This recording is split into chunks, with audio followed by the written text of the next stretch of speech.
Asphalt from IEU. We'd like to welcome you to our, I guess, 20th IEU lunch talk. Perhaps as you know, we conduct this lunch talk once every month.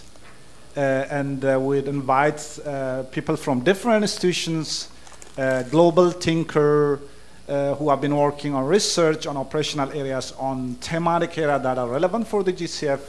We have invited people here who talks on RED class, on GIS data system, on different thematic areas. So this is a monthly lunch talk we do, and today we are very happy to invite Lini to our lunch talk.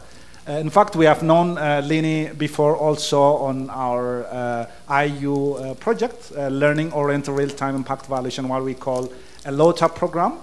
We have conducted twice a workshop, once in Bangkok and the other one in Germany this year, and she has been a part of that. And this time she happened to pass through Korea, and we invite her to give a lunch talk, and we are very happy to have you here. So before I give the floor to her, let me briefly introduce who she is and invite her to the floor to give us a talk. Lini Wollenberg, she's a professor and she leads law emission development research at CGIR. This is a consultative group of international agricultural research consortium, which is made up of different institutions, those who knows, and she works in one of those programs. I think they have restructured now, that is called CCAF. That's Climate Change, Agriculture, and Food Security. And she's also a research professor at the Gunn Institute of Ecological Economics at the University of Vermont.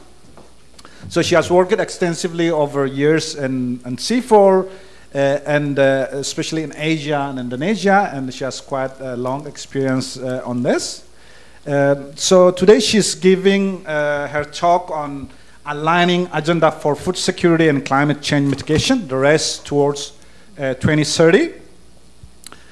So the way we will run this talk is that we have about 1 hour totally, and she will give a presentation for about 25 minutes, and then we'll have about half an hour for question and answer, clarification, discussion related to that. As norm, as you see, Greg is on the back recording this talk. We'll be putting the recording on our website for external consumption and also internal consumption. So please, when you ask question, you use the microphone and introduce yourself and ask the question. With that, I'll give the floor to Lini.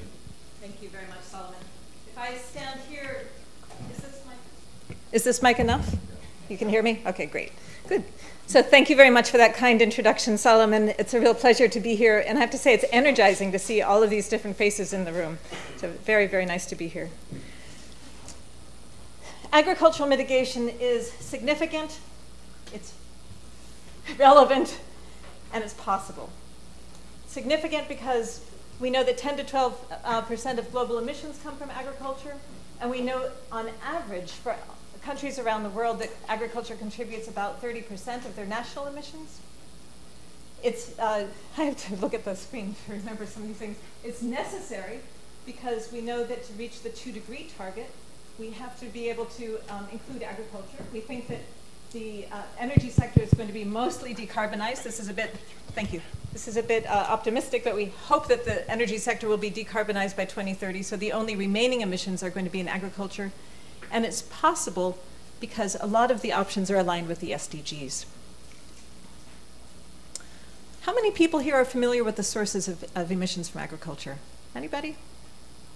So not too many. I'll go through this in a bit of detail then. So I think most people find it a surprise that the emissions from agriculture and the forestry sector, in other words, the land use sector, or AFALU, are larger than the emissions from the transport sector or from industry, right? So you can see, is there a pointer here? Yes, good. But which screen are people looking at? Yeah, okay. So we'll just leave it at that. You can see that agriculture is about 50% of AFALU emissions and forestry is about 50%. But in fact, agriculture drives most of the forestry emissions as well, most of the deforestation. So you could say that agriculture is the primary cause and also the source of most of the emissions in the Afalu sector. In the agriculture sector itself, now that far outer ring, you can see that most of the emissions are coming from livestock. So primarily the belching of cows, or what we call enteric fermentation, which is about 40% of emissions, a bit more from manure left on pasture, also the livestock. And then we have emissions from nitrogen fertilizer, about 13%, and emissions from paddy rice, about 10%. Those are the major sources. So quite diverse different production systems. One of the unique aspects of agriculture is that it's also a source of sinks. Okay, so we're not only producing emissions, but we also have the capacity to reduce emissions primarily in the soil, but also the above ground biomass and the below ground biomass. Now this is a set of sinks in the Afalu sector generally, so the forestry and agriculture sectors, and you can see that forestry sinks comprise about 50% of the total sink, and that agriculture, what we might look here at as soil carbon and biochar, and potentially wetland restoration comprise about 50% of the rest. And agroforestry, we could count as either one. You can also see that the total estimate of the global sources of emissions, or global sources of sinks rather, is quite variable. So it can range from about 10 to 25 gigatons of CO2 equivalent. So we're not really sure how much of the sink can be achieved, in part because it's going to require behavior change. It's going to require people to do things, unlike the emissions, which are just happening.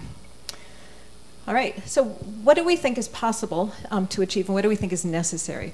First, I'm going to talk about what's necessary.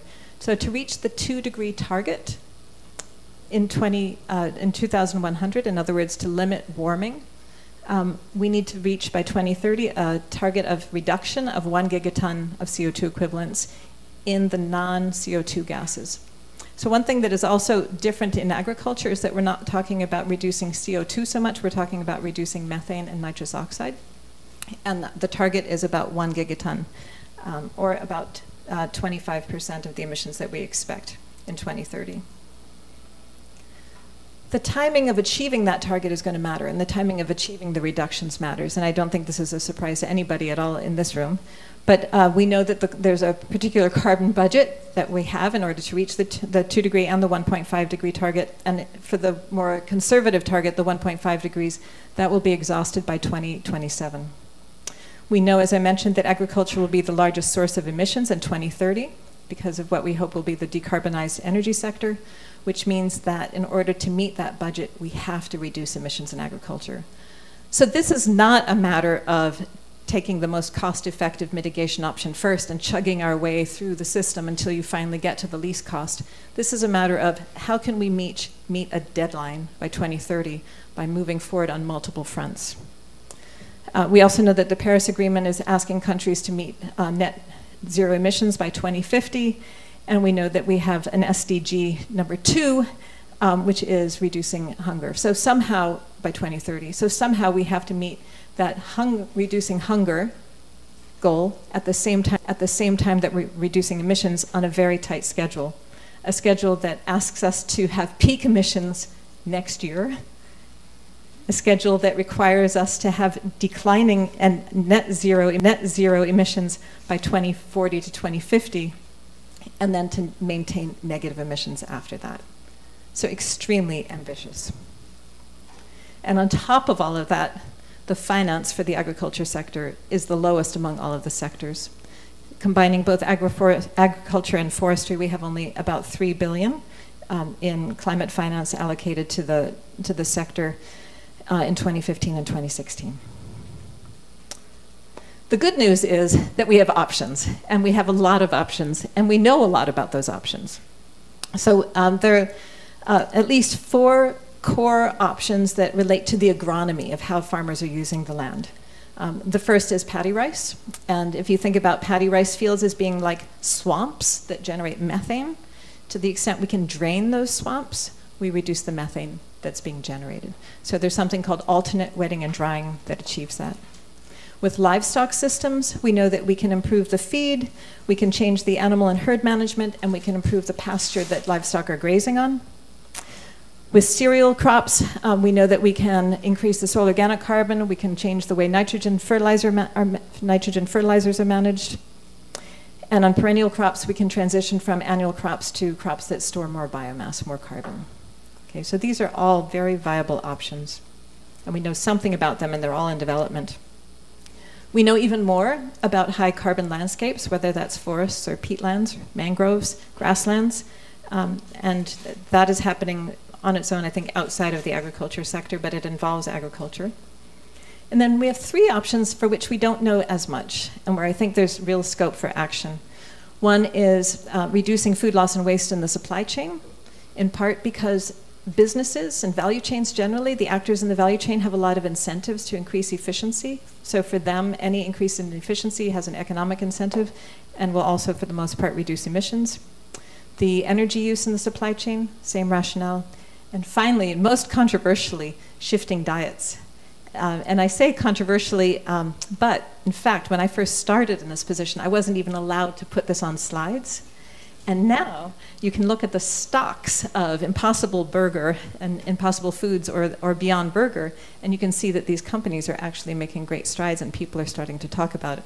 And the Rockefeller Foundation now has a whole program on alternative proteins. So it's now a viable option. So these are what I would call our 8 core options. There are other options as well, but these are things that we can really start to look at and prioritize. I'm going to talk about 2 examples, one in the public sector and one in the private sector. So first example, public sector, because it involves irrigation, and mostly the public sector is responsible for large irrigation infrastructure. This is that paddy rice drainage that I referred to, and it can achieve up to 50% reductions, real reductions in emissions, and also save water. So farmers can adopt it for the adaptation benefits that it provides, and in coastal areas for reducing saline intrusion, for example, which is how it's used in the Mekong River Delta.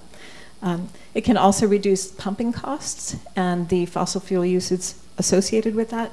It reduces the tendency of rice to fall over, lodging, it's called, when the grains get very heavy, because the roots tend to grow more widely as you drain the field. The roots are looking for water, so you get a stronger plant. And it tends to reduce pest populations too. There are lots of issues, though, as with any of these technologies, because the farmers have to be able to drain the fields. The farmers might have different incentives. Some of them don't necessarily have pumped water. It sometimes causes increased weeding, and sometimes there are pulses of other gases. So sometimes we have trade-offs between reducing methane and, for example, N2O emissions from fertilizer. But the very good news is that we tend to have net revenues, in fact, increases in revenues.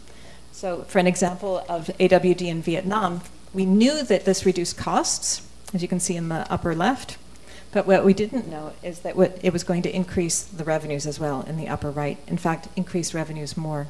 And so the net benefits were quite high. And Vietnam has launched a pretty aggressive program to support upscaling.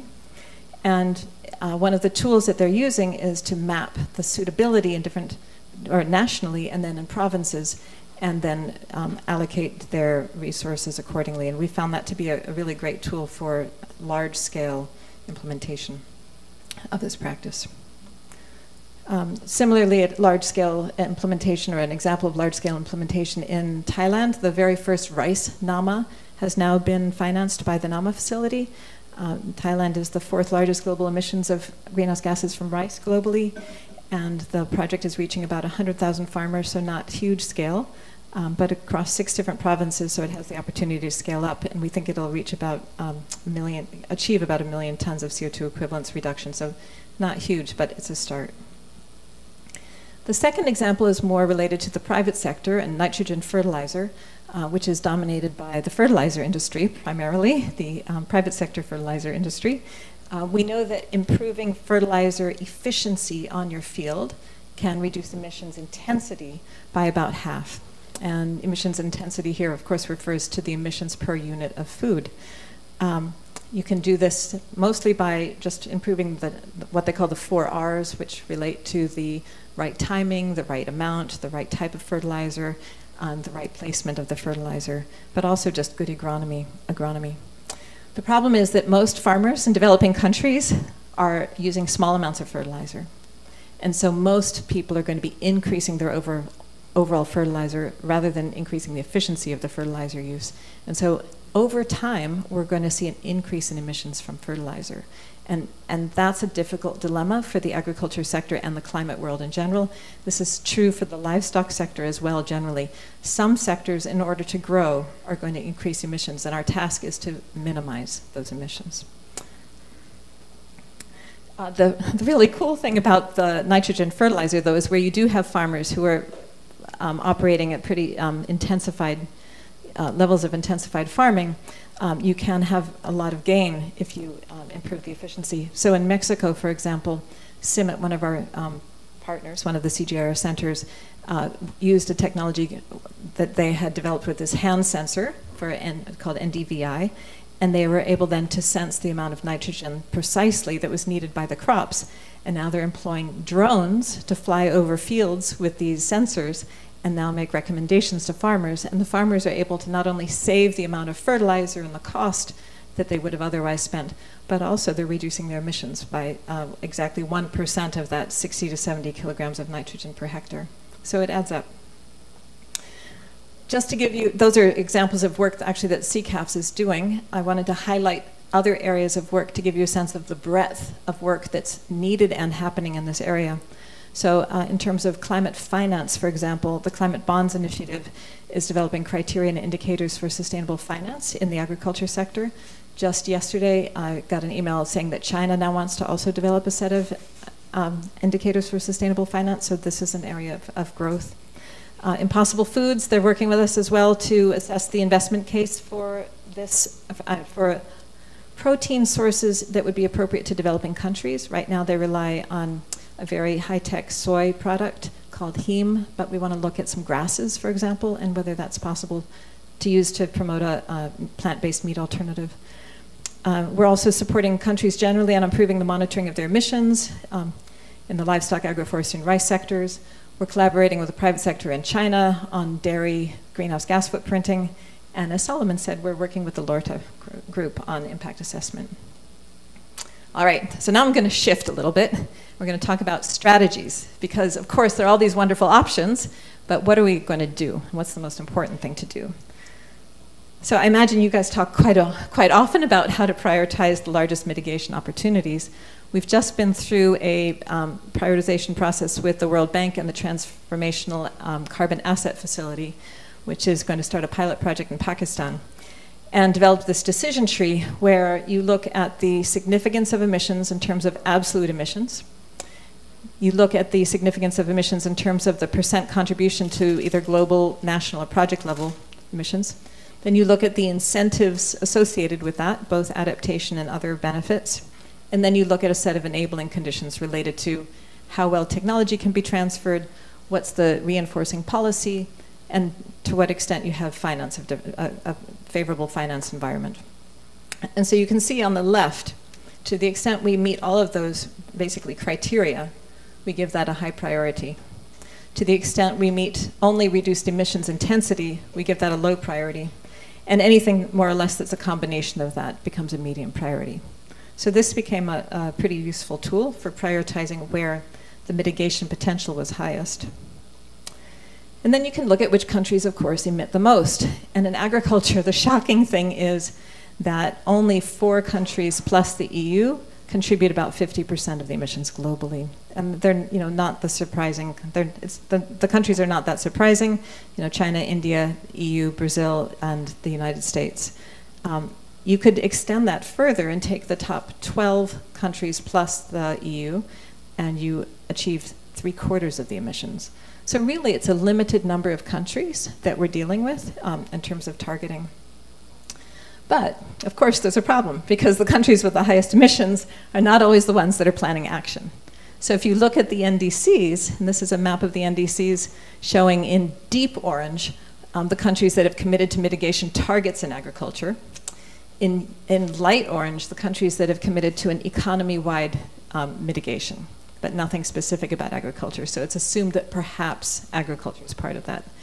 And then the rest you don't need to worry about. But you can see that there's some gaps. So India and China are not up there. And you can see that in contrast, there are a lot of African countries that want to do mitigation, even though they might not be the highest priority. So somehow we have to look at this combination of the countries that are the highest emitters, that matter for impact, and the countries that want to take action. And how do we do that? And in the last 10 years in CCAFs, we've been trying to balance that by recognizing that the countries that want to take action, besides the fact that they could benefit from climate finance to achieve sustainable development in their food sector, which is of interest to us, is that they also tend to be regional leaders, and they can provide entry points and good lessons. So we've tried to figure out how to prioritize to get the biggest impact with the big emitters, as well as the countries that can be leaders, but without sacrificing impact. And that's the operative word, without sacrificing impact. So where is action possible? I think it's important to recognize that because the food sector is so sensitive, countries have developed really different strategies, policy-wise, around mitigation in agriculture.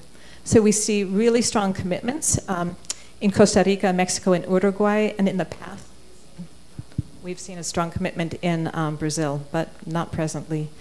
We have conditional commitments in China, Vietnam, and Colombia based on fairness. In other words, if you do it, we'll do it.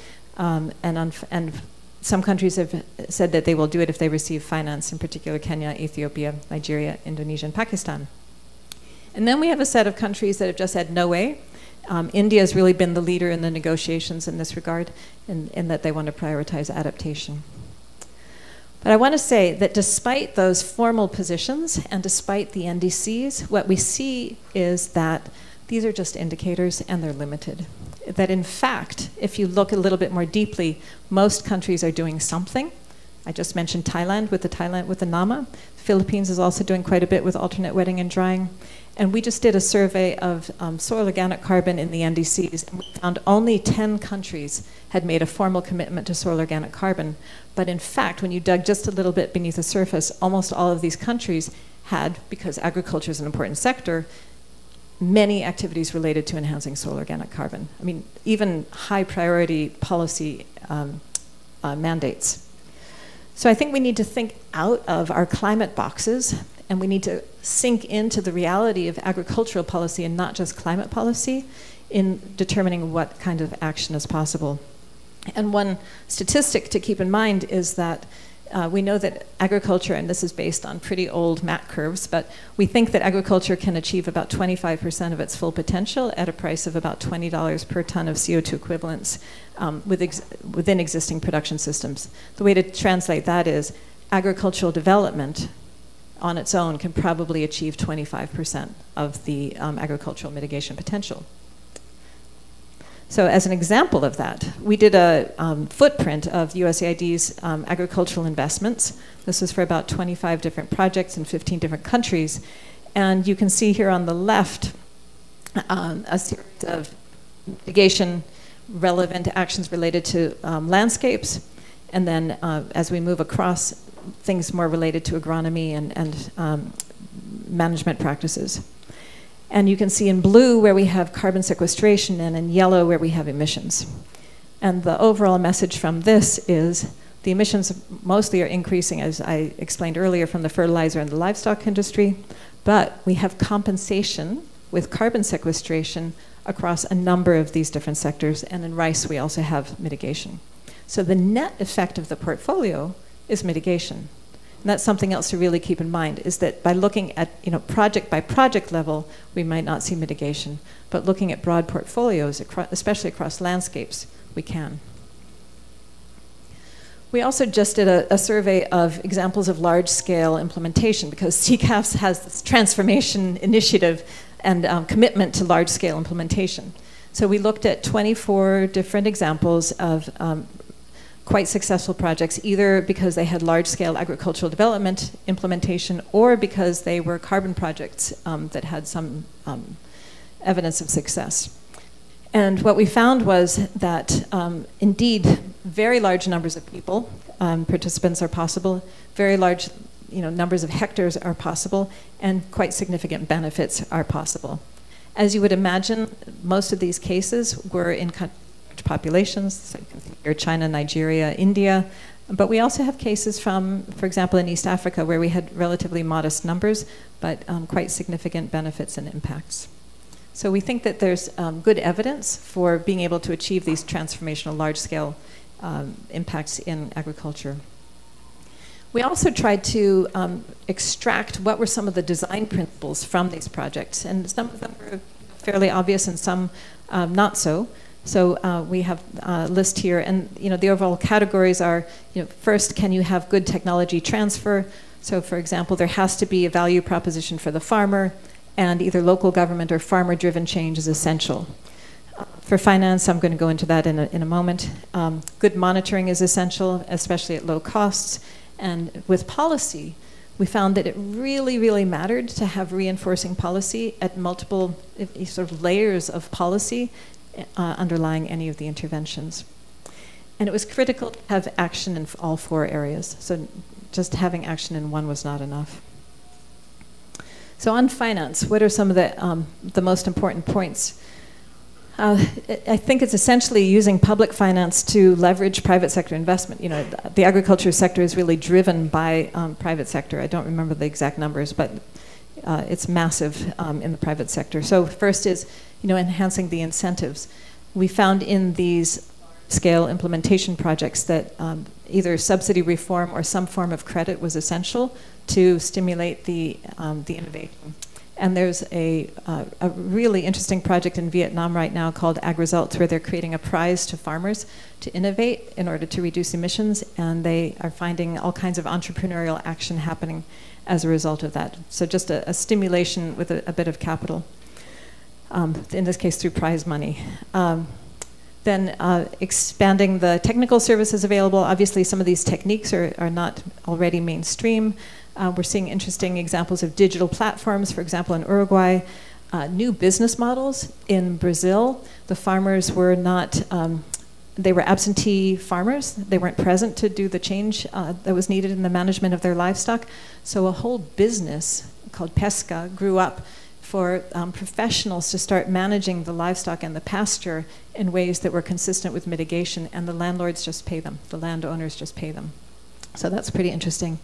But generally also there's a huge need to develop ministry capacities and to also think about the equity involved in access to some of these technologies. There's a need to invest in the infrastructure, irrigation for paddy rice. Vietnam is thinking about major overhauls in their irrigation infrastructure. Manure treatment needs infrastructure as well, often quite costly. And finally, for the long term, and I really think we can't ignore the need for vastly new options. In the long term, we need R&D on some pretty exciting opportunities. So one is low emissions rice. URI is now doing trials of rice that you could share the seed, and the farmer doesn't have to do anything except just plant that seed, and that rice is already reducing emissions. Basically, rice is like a straw, and if you reduce the amount of methane that passes through that straw, you reduce the amount of methane emissions. So there are some very simple ways of addressing this. Low emissions cattle is a longer term proposition, but people are working on that as well. In just a week, there's a global meeting on breeding low emissions cattle. And as I mentioned, alternative meat is an area that's fast growing right now, reducing food loss and waste. Biomaterials in Tokyo, I don't know if anybody's seen these skyscrapers built out of timber. So there's a whole area emerging, nanofibers made out of woody materials as well, that will help sequester carbon, and then notions of circular economy where we can have more efficiency using waste and making that an input into the production system. And finally, improving emissions estimates. Agriculture is still an area where cheap monitoring of agriculture emissions doesn't exist in ways that are precise. So we're thinking about how can you use machine learning, sensors, and blockchain in MRV systems. So just to wrap up, we know that agriculture can contribute to the 2-degree goal, but it's been slow in terms of progress, and that finance has been particularly low.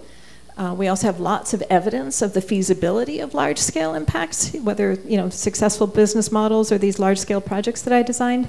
I don't think we're quite there yet with proving the case entirely, but we're kind of on the cutting edge of that. So the question now is how to bring together the priority countries where we think we can have huge impact together with some of those large-scale design features and be able to develop improved feasibility in those systems. So catalyzing the large-scale change, especially through working with the drivers in agriculture, being able to build on those design principles, and then using the public finance to leverage private sector finance. Thank you.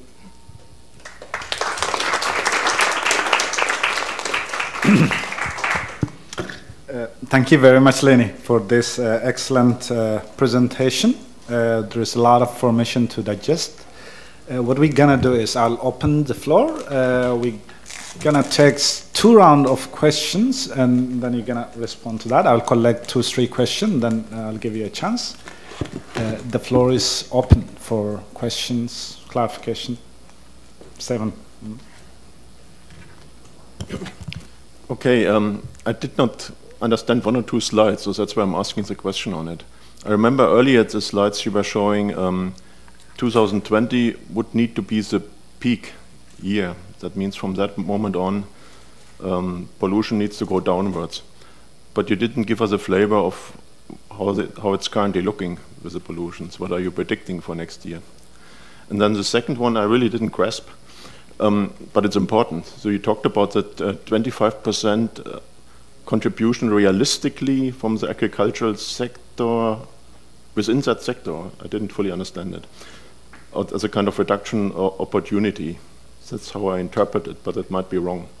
So I'm curious on your opportunity forward going, because if you have 25% opportunity now once, it would take about 20 years for the population increase to make that up, because the increase of the population demands for agriculture would grow in 20 years by 25%. So what's the trick to do that perpetually afterwards? I'm very much interested on, we hear a lot of stories about how the... Sorry, you introduce yourself for her in order. Oh.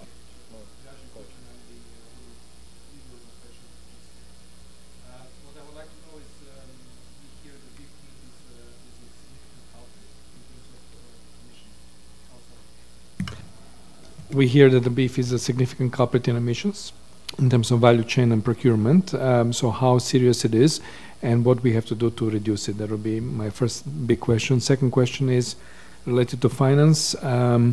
Why you think there are so many blockages in bringing finance to emission solutions to agriculture? And is there a key of how to de-risk certain investment streams to agriculture? And then I'll come for second round.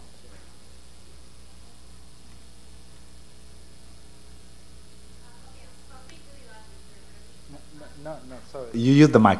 They're recording, so sorry. Hello? Oh, okay, hello. My name's Bridget. I'm just an intern. But I had a question. So when I had done a little bit of work on this for my master's thesis, there was an issue of evaluating the long-term stability of soil carbon sinks. And so you mentioned a lot the sinks and their importance in counteracting some of the other emission sources. Yeah, I'm just wondering, like, has there been a development recently? Like, what kind of estimations do we have, and how are we increasing our understanding of that? I'll go back to the slides to help with the discussion. Sorry. This computer is different than mine. See. There.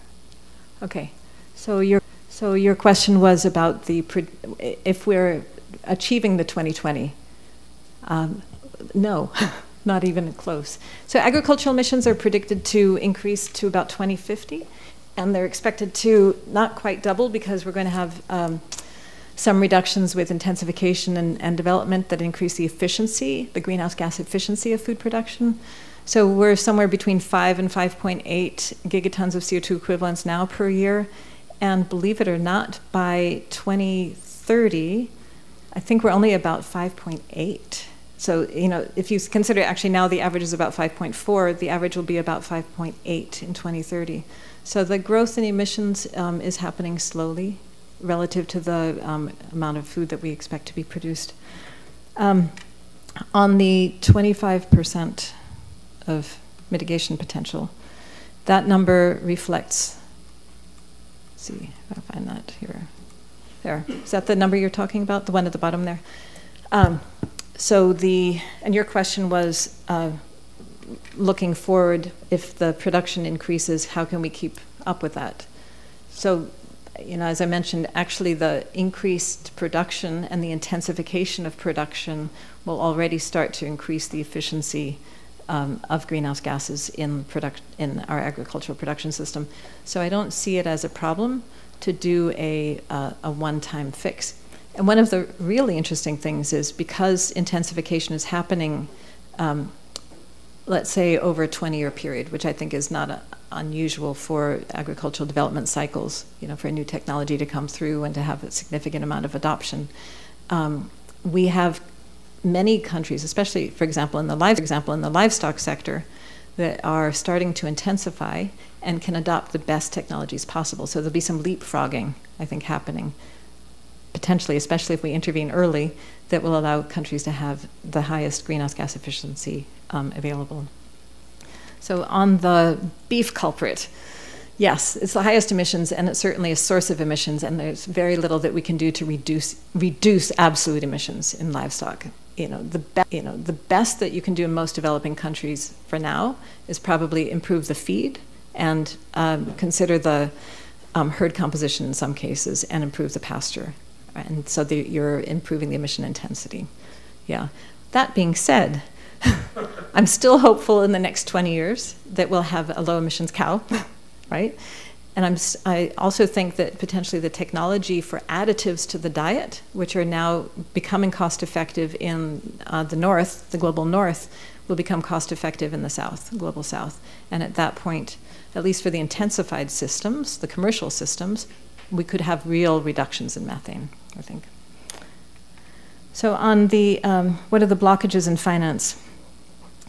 Talking to different banks, what I hear most is a couple of things.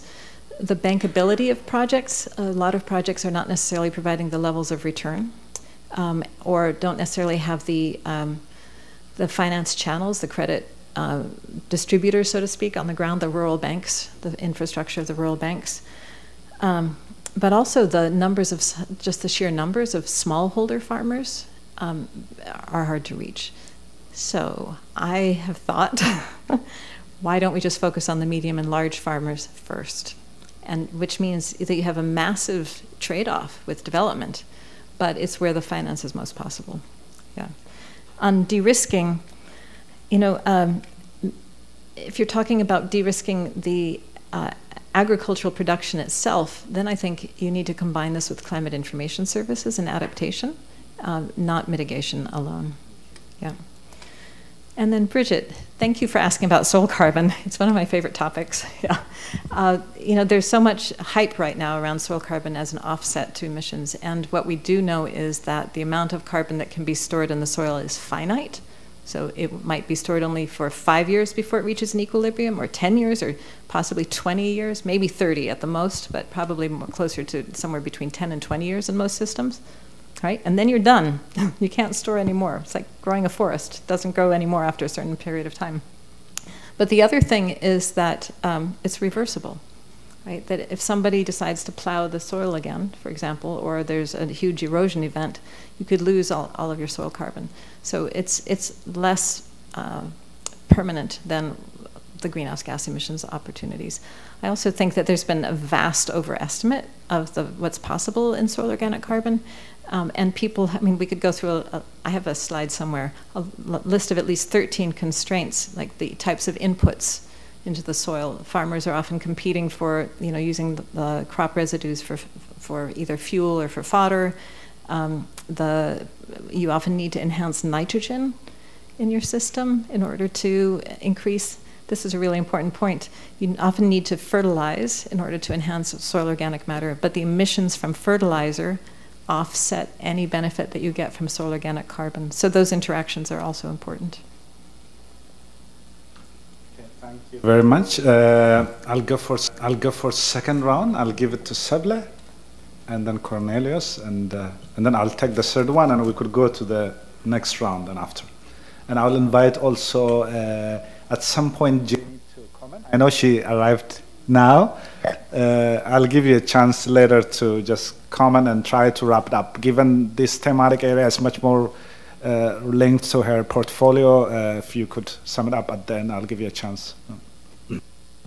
Thank you for the presentation. I'm Seble, I'm the gender and social specialist. My question is to something that you have said something about, but not really much about, is about behavior change.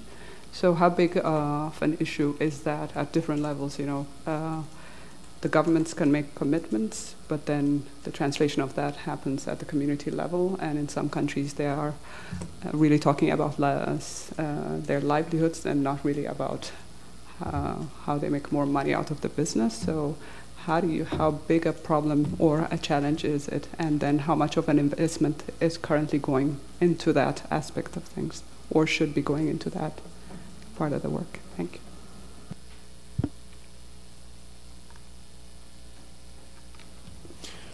My name is Cornelius. I'm an intern at the IU, and my question is very closely related.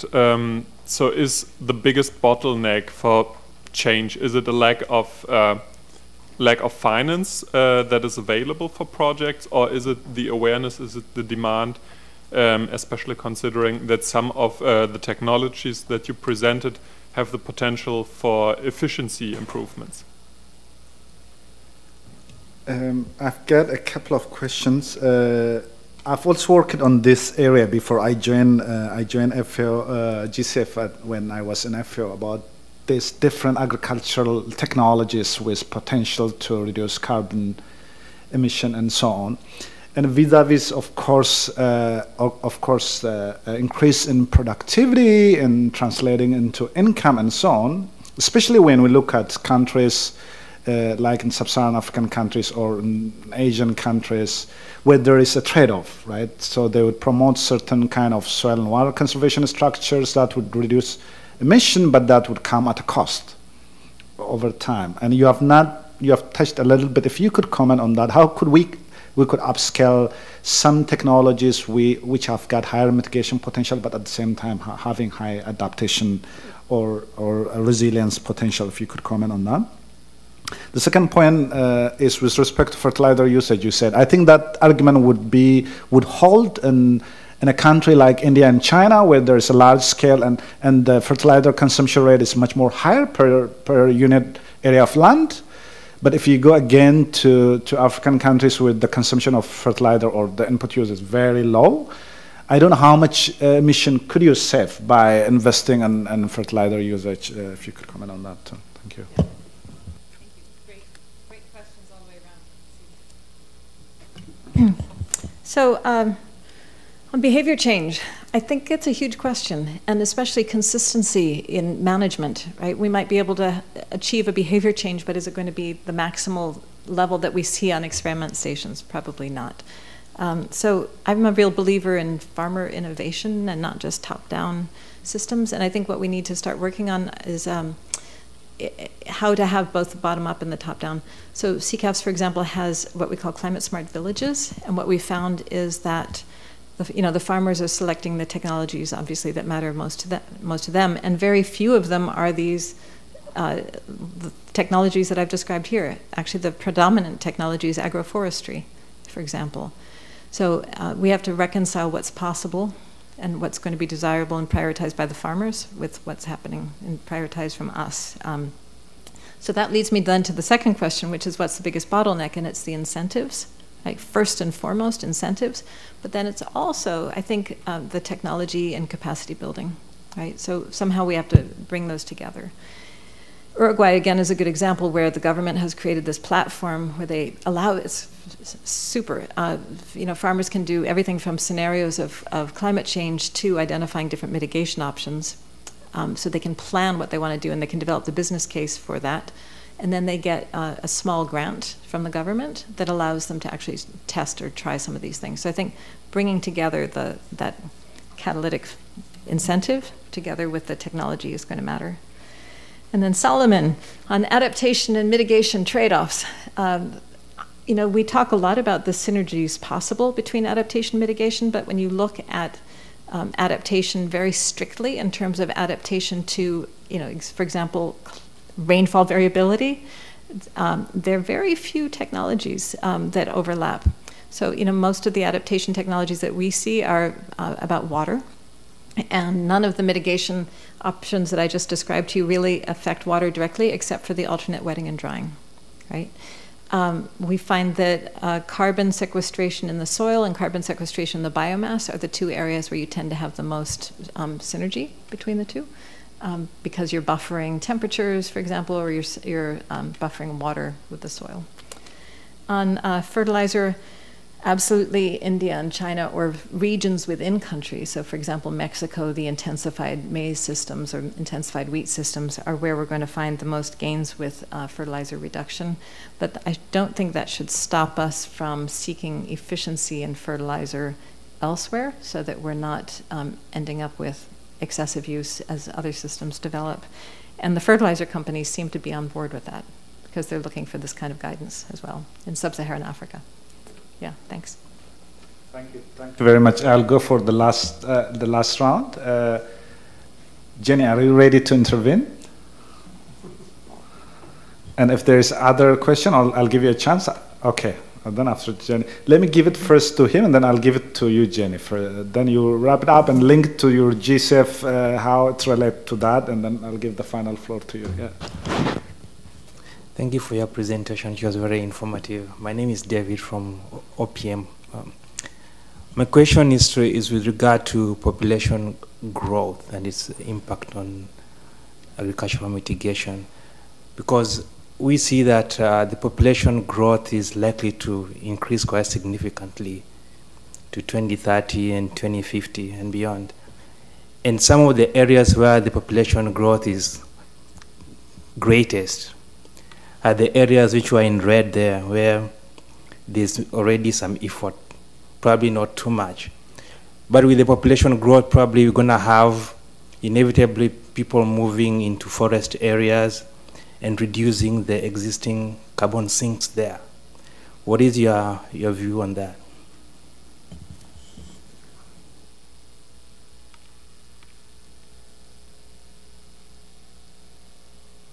Okay, so can I speak now? Okay, thank you. Well, first, I mean, my apology for being late. I was in another meeting, but thank you, Lini, for, I'm sure the presentation was really interesting, and thank you for inviting. I think just in regard to what, I mean, we're collaborating a lot already with CCAF and Lini and other in the team, so that's really great. We're trying to develop the GCS strategy for the sector, building on some of these knowledges and evidence that are being generated by partners. So I think where we are now, and GCF and for the sectors, there's agriculture food security, although we say, I mean, there's a lack of finance, but it's quite huge in our portfolio, as well as in the pipeline. So that really reflect well the country, I mean, NDCs and other priorities that have been set up and different documents in terms of the adaptation, but we do have also quite a lot on cross-cutting. But the mitigation potential are not really harvested so far. I mean, we do not have projects in the sector really targeting the mitigation benefits that can be generated. It's often it's put as co-benefits, so it's not even always acknowledged as cross-cutting. They're not, there seems to be anyway a bit of reluctance in terms of having to monitor and report it. Although we do have, we are able to finance that if, if it's significant mitigation benefits. So we're trying to always, when they're significant, that it would not be just co-benefit, but rather the project would be cross-cutting so that this is being reported on. Otherwise, we lose these, that get lost in the reporting of the projects. But what do we see is that the pipeline needs to change, needs to become much more innovative, much more catalytic. Like the example you mentioned from Uruguay, that's quite interesting to see that they are having these sorts of, very like like platform, very bottom up, to create these business cases. So I think these we want to work in different streams, and one could be more like private sector and looking at where we can put our financing to really just de-risk or create some larger scale impact where there can be a lot of mitigation potential. And you mentioned medium, larger scale farmers, but also these types of things also in Uruguay when we could kind of be more catalytic. So those types of projects are not coming yet, really. We have more classical projects in terms of, water management, resilient agriculture, but I think going forward, that's the purpose of the strategy, that we would like to point directions where, as GCF, we can really add value and have more impact. And the sector, as you've also mentioned in the presentation, it's really important to look at other drivers of changes and other barriers. We know land tenure, we know incentives. So a lot of these things have to be looked at together, if we're to drive a bigger change. So so that's a bit where we are now. We're developing the approach to develop the strategy, but that work has to, we have a consultation that is planned in Canada, in Ottawa, at the end of August, and then 2 more in October, and then we hope to finalize the strategy by the end of the year. And it's great that CCAF is already involved. We're working closely, so I'm really thankful for that. And I think I'll stop it here. Thank you. Thank you, Jenny. I'll give you the last word. If you have any advice to GCF where investment should go. Jenny indicated going forward the kind of areas where GCF is looking at it. This is your floor to make an impact on her and the other people around here too. Thank you. Just to address the first question, I think that is part of the challenge, is that we know food production does have to increase. So my own feeling is that in West Africa, for example, the mitigation potential is relatively limited.